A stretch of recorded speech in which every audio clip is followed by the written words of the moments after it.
악마는 왜 프라다를 입었을까 생각해 본 적 있으신가요? 악마는 프라다를 입는다. 영화나 소설로 많이 접해보셨을 텐데요. 브랜드의 멋있는 외면 속 숨은 내면의 모습을 들여다보고 싶다는 생각 해본 적 없으신가요? 저희가 알려드리겠습니다. 그럼 악마는 왜 프라다를 입었을까 생각해보며 오늘의 방송 시작해보도록 하겠습니다.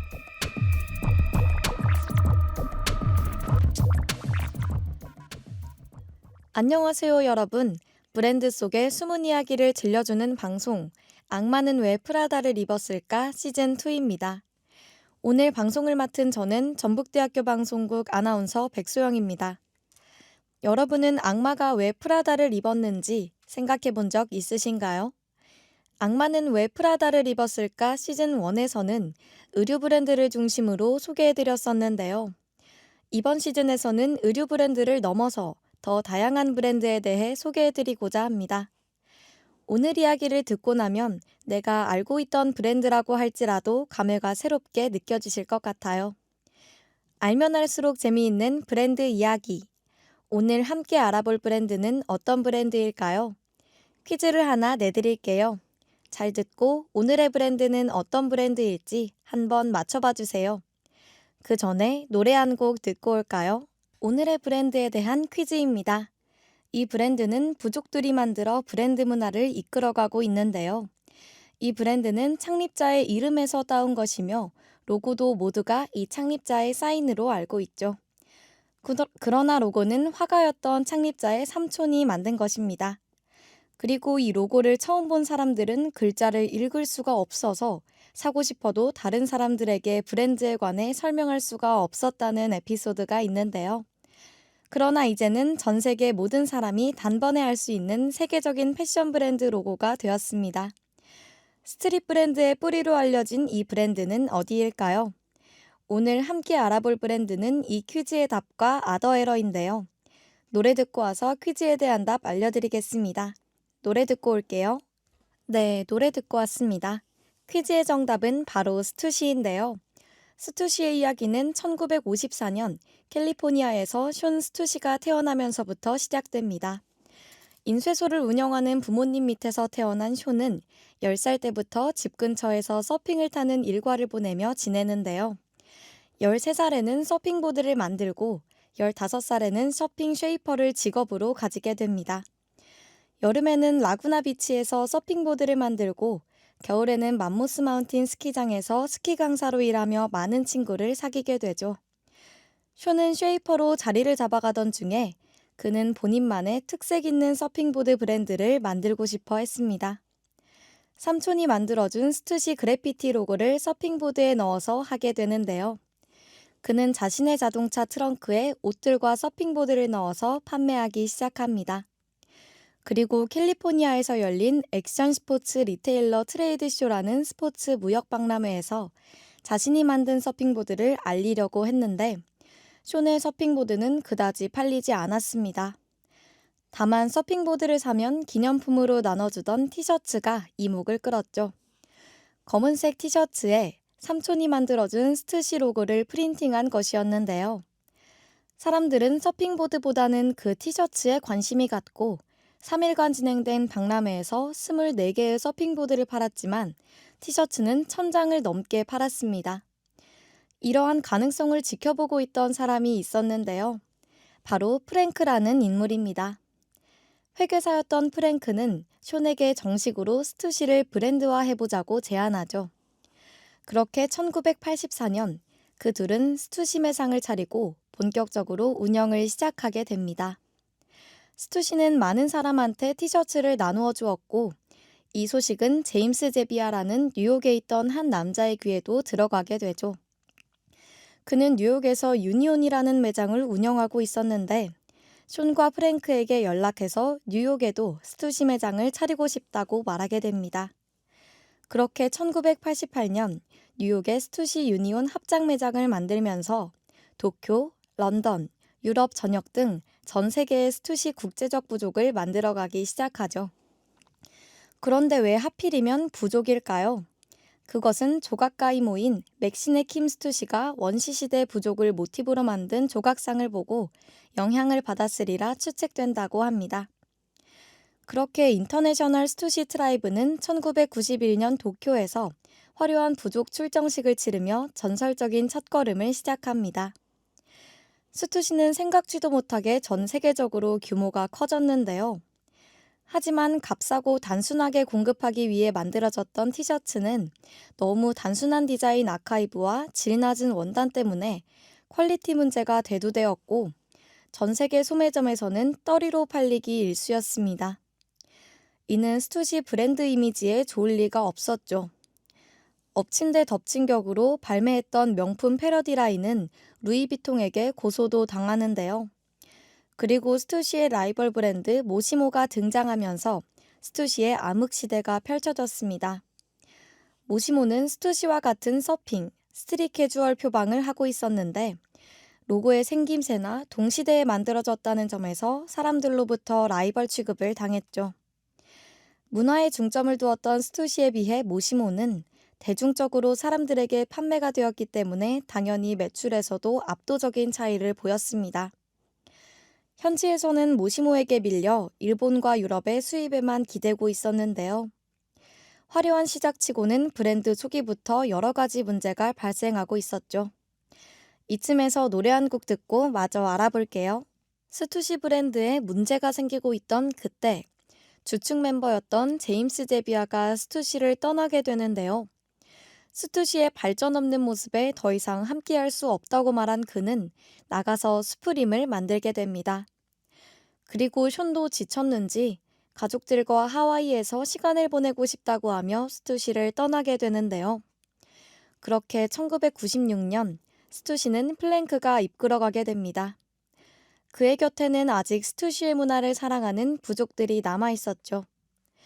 제임스 제비아가 떠난 자리는 훗날 언디핏의 설립자 에디 크루즈가 자리를 채웠고 발렌티노와 베르사체에서 디자인 일을 하던 닉 보어를 영입합니다. 기존의 디자인을 버리고 세련된 디자인을 시작하며 지금의 컨버스 디렉터인 폴 미트만을 크리에이티브 디렉터로 임명하는데요. 그리고 플랭크는 DTC 정책을 펼칩니다. 이것은 직영 매장을 뜻하는 단어로 전 세계적으로 펼쳐진 라이센스권을 회수하고 본사에서 직접 운영하겠다는 정책입니다. 그리하여 나온 것이 스투시 챕터 스토어인데요. 100여 개가 넘던 전 세계 매장의 라이센스를 회수하고 24개의 스투시 챕터만을 운영합니다. 이 공식 매장에서만 스투시 신제품 및 한정판을 판매하는 정책을 펼치죠. 당시 ESPN에서 다시금 유행을 만들었던 엑스게임을 토대로 나이키 SB, 반스, 이메리카 같은 스케이트보드를 다루는 브랜드들이 생겨나고 있었습니다. 스투시는 더 이상 서핑에 머물지 않고 스케이트보드 카테고리로 확장을 시작하는데요. 사람들은 무슨 서핑 브랜드가 스케이트보드까지 해? 라고 비웃었지만 프랭크는 이에 굴하지 않고 역사적인 행동을 하는데요. 당대 최고의 스케이트보더들을 모아 스투시 스케이트 팀을 만들고 이들을 통해 스투시 월드 투어를 시작합니다. 스투시 부족들이 거주하고 있는 도쿄, 런던, 파리, 뉴욕을 찍고 돌아온 이 캠페인은 스투시 하면 스케이트보드라는 이미지를 각인시켜버리죠.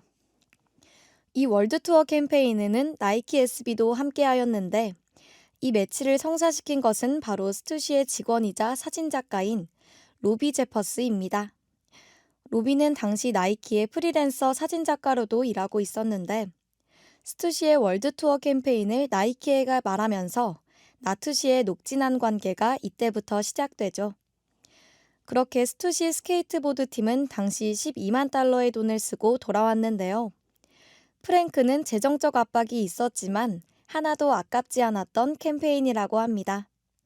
이 캠페인을 통해 서핑 인구뿐만 아니라 스케이트보드인까지 스투시가 흡수해서 완전한 스테이크 브랜드로 자리 잡았기 때문이죠. 숀, 프랭크, 데이빗의 개인 능력이 아닌 전 세계의 스투시 부족들이 일궈낸 브랜드 스투시. 스트릿 브랜드의 뿌리이자 전설적인 브랜드로 50년, 100년 이어갔으면 좋겠네요.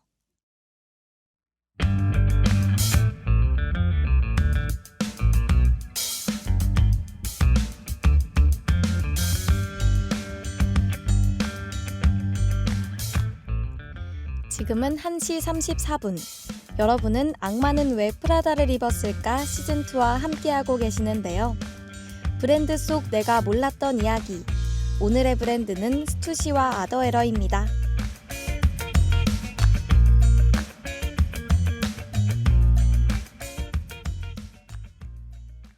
오늘의 두 번째 브랜드는 바로 아더에러입니다. 아더에러는 심미적이란 뜻의 에스테틱과 그것을 그리는 사람이라는 뜻 드로어의 합성어로 2014년 서울에서 만들어졌습니다. 한 가지 재미있는 사실은 이 브랜드를 만든 사람이 누구인지 모른다는 점입니다.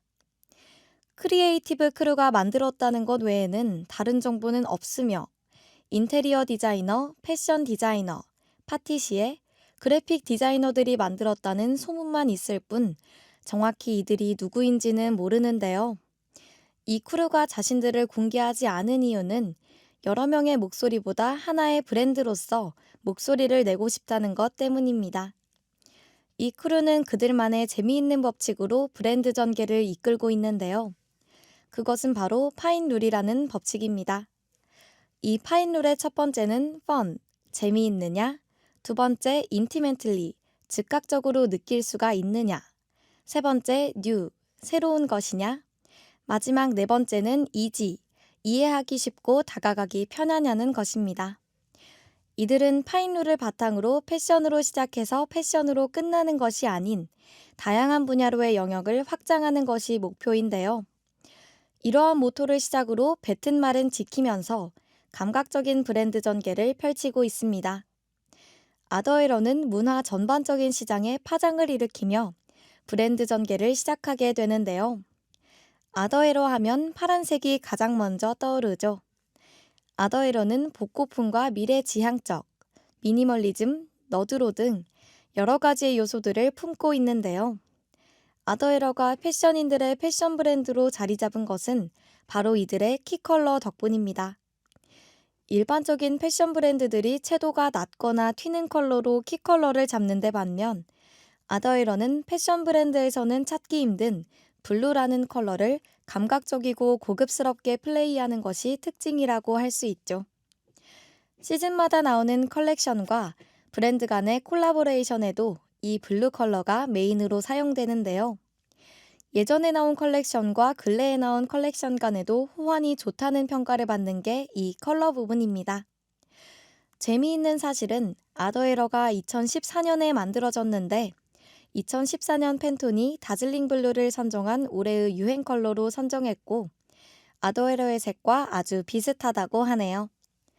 그럼 노래 듣고 와서 아더에러에 대해 더 알아볼게요. 아더에러는 이 블루 컬러를 고수하는데 블랙, 그레이, 베이지 컬러 또한 서브 컬러로 사용하여 아주 유연하게 블루 컬러를 가지고 갈 수 있었습니다. 블루 컬러는 런칭 당시 밀라노, 파리, 런던 패션위크에 많이 등장한 만큼 관심도가 높았는데요.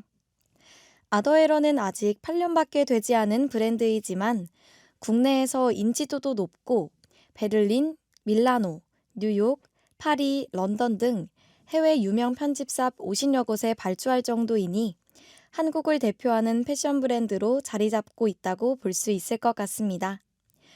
그리고 최근 한 인터뷰에서 영국의 바이오 디렉터는 이렇게 이야기했다고 해요. 아더에러는 우리가 최근 발견한 가장 흥미로운 한국 브랜드다. 무엇보다 그 폭발적인 반응 때문에 관심이 간다. 아더에러는 영국뿐만 아니라 전 세계적인 방향을 일으키고 있다. 아더에러 하면 빼놓을 수 없는 것이 바로 룩북인지 화보인지 알 수 있는 에디토리얼 콘텐츠입니다. 개인적으로 아더에러에서 가장 멋있다고 생각하는 부분이 이 에디토리얼 부분인데요. 본래 브랜드의 에디토리얼은 영감을 받은 어떤 것에 대한 이야기를 펼쳐가는 데 반해 아더에러는 에디토리얼 자체를 콘텐츠로서 접근하게 됩니다. 마리아 스바르보바, 벤 자크, 데이비드 고메즈 마데스트레, 박소진, 만두, 신모레 등과의 다양한 캠페인을 통해 자칫하면 감성을 해칠 수 있는 사진, 일러스트, 그래픽 디자인, 매거진 영역을 전혀 위화감 없이 융화하는데요. 에디토리얼을 하나의 작품으로서 바라보게 하였고 브랜드 아이덴티티를 구축하기 시작한 것이죠. 본인들만의 색을 구축하고 메종 키친의 퓨마, 이스트팩, 지샥 등 브랜드들과의 협업을 통해 자리를 잡은 아더에러는 사람들이 더 이상 키치한 브랜드라고 부르지 않고 컬트 브랜드라 부르기 시작합니다. 컬트 브랜드란 그들이 만들어내는 결과물보다는 브랜드 자체에 힘이 실린 브랜드를 말하는데요. 예를 들어 애플과 나이키, 마블, 코카콜라, 레고 등 충성도 높은 고객들이 있는 브랜드를 말하죠. 또한 사람들이 아더에러를 컬트 브랜드라 부르는 이유는 온라인에만 집중하지 않고 오프라인에서도 혁신적인 모습을 보여주었기 때문인데요. 홍대에 위치한 아더에러 스페이스는 그들의 컬렉션뿐만 아니라 에디토리얼의 전시, 그리고 그들이 런칭한 리빙 브랜드 DAD, 또한 아더에러의 ND를 엿볼 수 있는 인벤토리 등 다양한 볼거리들이 환상적으로 펼쳐져 있습니다. 아더에러 스페이스에 방문한 사람이라면 그들에게 충성할 수밖에 없게 만들죠. 감성을 자극하는 요소들과 엉뚱한 듯 엉뚱하지 않은 세련되게 풀어내는 능력을 갖춘 아더에러는 빠른 시일 내에 한국을 대표하는 브랜드로서 자리를 잡지 않을까라는 생각이 듭니다. 그럼 이쯤에서 노래 하나 듣고 올게요.